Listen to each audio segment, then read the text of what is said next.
This week on Charter Bulletin News, changes to the face mask policy, a student town hall with President Kaplan, and the annual Holocaust Remembrance ceremony. Right here on Charter Bulletin News.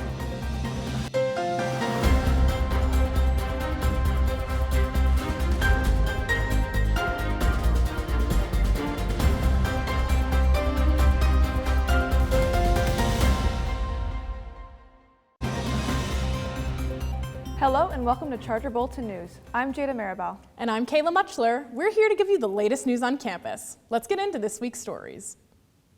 Due to the ongoing low number of cases, the COVID task force has updated the university's face mask policy. In line with the latest CDC guidelines, face coverings are optional. This applies to classrooms, academic spaces, university housing, the Beckerman Recreation Center, all dining facilities, the Charter Gymnasium, and offices. Face coverings will continue to be required inside health services and on all university transportation. In addition to the face mask policy, any student may register for asymptomatic COVID-19 testing in the Beckerman Recreation Center. Those with approved vaccination exemptions must continue to get tested weekly in order to remain cleared and co-verified. Lastly, all facilities across campus are operating at full capacity. In response to the Undergraduate Student Government Association's petition, President Stephen Kaplan is holding a student town hall to discuss the petition and its potential for implementation. Last month, USGA created a student petition requesting the university hire a vice president for institutional integrity and justice. The position would oversee diversity, equity, inclusion, and belonging on campus. President Kaplan is hosting a meeting to hear students' point of view and have an open discussion around questions and ideas about how the role would play a part in resolving DEIB concerns on campus. The town hall will take place on Thursday, March 31st at 5 p.m. via Zoom. Students can find the link in their emails. Cases remain low as new COVID-19 policies are in effect. Here are the numbers. As of March 20th, the number of positive cases is 6, with 4 off-campus and commuter students.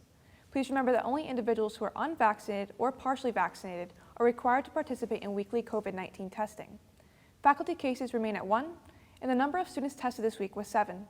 The COVID task force reminds all students, faculty, and staff to wear a mask, wash hands often, and maintain social distancing while on campus. Now it's time for entertainment. Emily is back with the latest news in pop culture. What's new this week? Thanks, guys. Actress Rachel Zegler told fans on her Instagram last week that she was not invited to the 2022 Oscars, and people got angry, and rightfully so, since she's the leading actress in a film that has 7 Oscar nominations. But on Sunday night, the Academy announced that Zegler will be a presenter at the award show. Zegler is currently filming Disney's live-action remake of Snow White in London. Harry Styles has announced his new album titled Harry's House, coming out on May 20th. He announced the new album with a 40-second trailer where he walks on a stage and an outline of a yellow house is above him. And to keep fans curious until the album comes out, there is a website, yourhome.co, showing a door with different images behind it every day. Fans believe that these images are hints to track titles. And Deadline reported that Marvel Studios is developing a Nova project with Moon Knight writer Sabir Prezada. Nova was first introduced in the comics in a 1976 issue of Super Adventures as part of the intergalactic police force known as the Nova Corps, which MCU fans will know from the first Guardians of the Galaxy movie. It has not been made clear if this will be a film or Disney Plus series, and of course, Kevin Feige will produce. I'm Emily, and that's entertainment. Back to you guys. The university is celebrating Commuter Appreciation Month. Join the Center for Student Engagement, Leadership, and Orientation in appreciating commuter students across campus. On Monday, make DIY keychains in the Molten Lounge. Enjoy donuts and talk about the dangers of driving while distracted with the University Police Department. And bring your friends for the end-of-month Commuter Bash on Thursday. All these events and more can be found on Charger Connection. Now let's head over to Joe with sports. What's new in Charger Athletics? Thanks, Jada and Kayla. And bringing sports a little bit different here. I'm at the baseball field, Frank Vieira Field today, as baseball gets ready to open up their weekend series as they host Hayes. Game 1 today on Friday, doubleheader on Saturday, followed by the series ending on Sunday. And this is just the first game. I'm bringing you all the live stats on Charter Sports Network all weekend long. And then tonight, after baseball's conclusion, heading over to the football field, Ralph Del Camera Stadium, rugby opens up their spring season opener at 7 p.m. as they host Sacred Heart University to start off their spring season now in their second season so far, getting ready after their fall inauguration. And Also on this weekend, softball gets ready to host their Northeast 10 opener as they host AIC tomorrow with first pitch coming at 11 p.m., followed by a doubleheader on Sunday when they host the Assumption Greyhounds. And wrapping up for sports, lacrosse coming off of a 21-12 win against Molloy. They now take to the road for a weekend set, taking on the College of St. Rose before they return home late next week. And back at Kaplan, so that's all for sports. Back to you guys in the studio. Attend the Bracelets for Ukraine fundraiser to support those affected by the war in Ukraine. Join the Russian Program and Modern Languages Festival by making yellow and blue bracelets to wear and sell.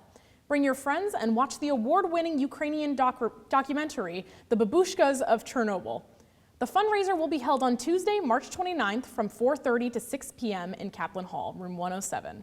All proceeds will go to support the relief effort for the people in Ukraine.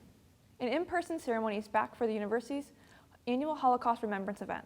This will be the first time in 3 years that the ceremony has been held in person. Holocaust survivor Eva Cooper is this year's event's keynote speaker.